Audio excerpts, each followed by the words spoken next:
guys, Aaron Dorr here with the American Firearms Association. As you guys know, we love breaking down real-life uses of the Second Amendment in the hands of armed citizens or police officers as they stop violent criminals in their tracks. And recently, one of the most sensational videos we ever covered took place in Middletown, Connecticut.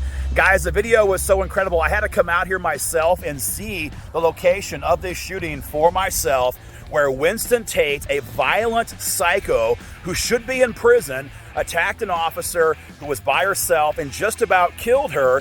She was saved only because she had access to a firearm. Guys, you're not going to believe the video. Check it out and give us your comments in the comments section. What would you do if you were in her situation? Hey guys, Aaron Dorr here with the American Firearms Association. As you guys know, AFA likes to highlight successful uses of the Second Amendment for our members. We can never forget, after all, why we have the Second Amendment.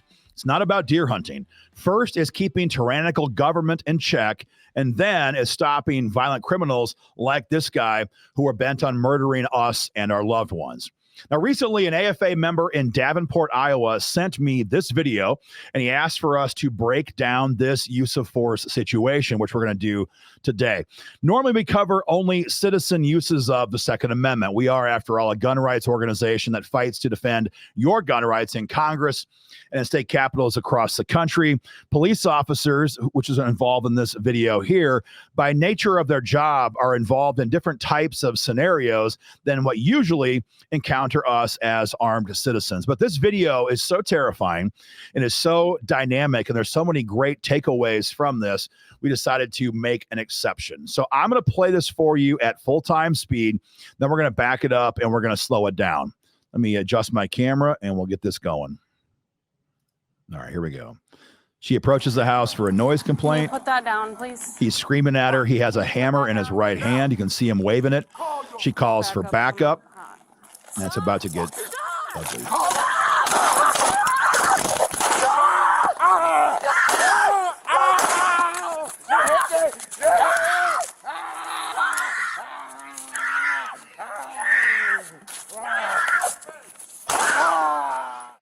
And that's where the video cuts. We're going to play it again, as I mentioned, on slow motion. Give me just 1 second here to get that all set up.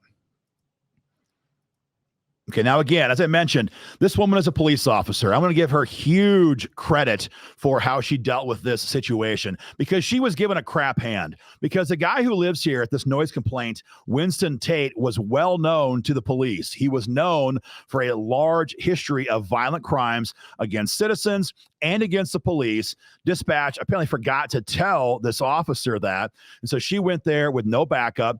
She is a much smaller individual than what the criminal in the situation was. She was blitz attacked and still had time to draw her firearm. She shot Mr. Tate multiple times. She kept control of her firearm. She kept that fighting spirit to not give up, and she saved her life. The outcome of this is that Mr. Tate was shot once. I think they said twice. He was hauled to a hospital and released soon thereafter. He was not seriously harmed, and the officer, thank God, was also not seriously harmed. So Mr. Tate is still in jail, awaiting trial, but given the history of blue states when it comes to protecting and coddling dangerous criminals, we're sure he's going to be out on the streets sometime pretty soon. So let's play it again and derive the conclusions that we can as armed citizens. So she's there for a noise complaint. You might be walking by with your wife and kids after dinner one night, enjoying the evening with your family. Just because you're not a police officer does not mean that some crazy guy on the front porch of his home might not pop off on you. It's hard for some people to wrap their minds around how evil people are in the world. There are always people around you who are capable of extreme violence. And unless we are constantly in condition orange, you're not going to be ready when someone like this springs off of his front porch and comes to attack you. Now, right now, the officer is calling for backup, and that might make sense for her. It might not, as the case may be.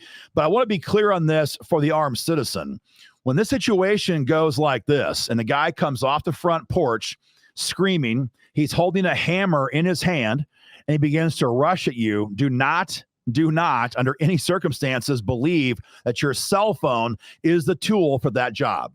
At that point, you must draw your firearm because you are about to be in a very lethal attack.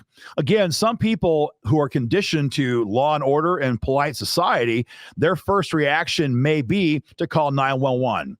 If you do that in this situation, you're going to die. So be sure you draw your firearm. Let's continue. We're at 25% speed here. And you can see even here how incredibly fast he closes the distance.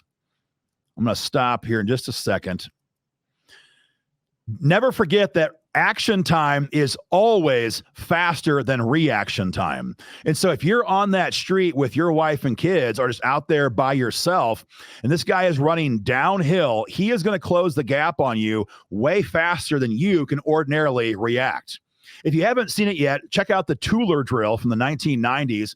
This is a law enforcement study, a law enforcement survey, and they show that in almost every situation, a committed madman like this guy right here, Mr. Tate, can close the gap from 21 feet and in before the average police officer, let alone armed citizen, can draw and fire their firearm. So if you are anywhere in and around that number of feet, you are already inside his zone where he can get to you before you can draw your firearm. So number one, be in condition orange at all times. But number two, you must maintain that defensive depth as best you can. Now, in this case, there was little chance of doing that. He came down the hill at full speed. You can't run away from him. You can't run at him.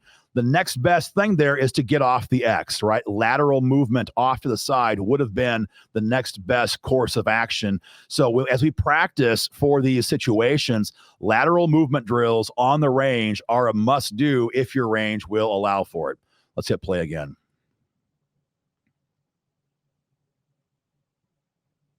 Her body cam falls off. She's firing on him right here. You can see her brass up in the air. We do not know, again, conclusively how many shots. One report said he was hit one time. One said he was hit two times.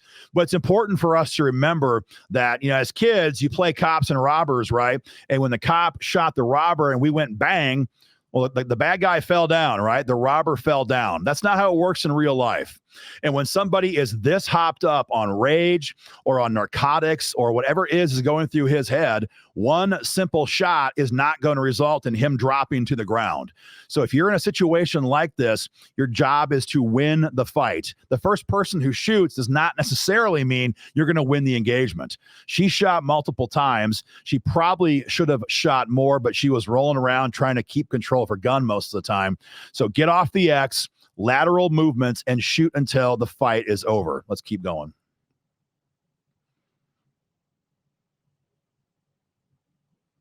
He's bringing that hammer down here just in a second. Screaming at her, trying to kill her. She's still rolling around. She comes up. They're still fighting. He brings the hammer down.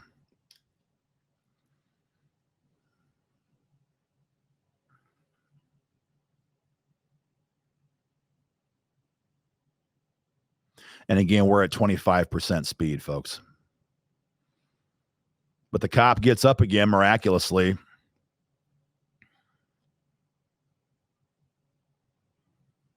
Still has the hammer.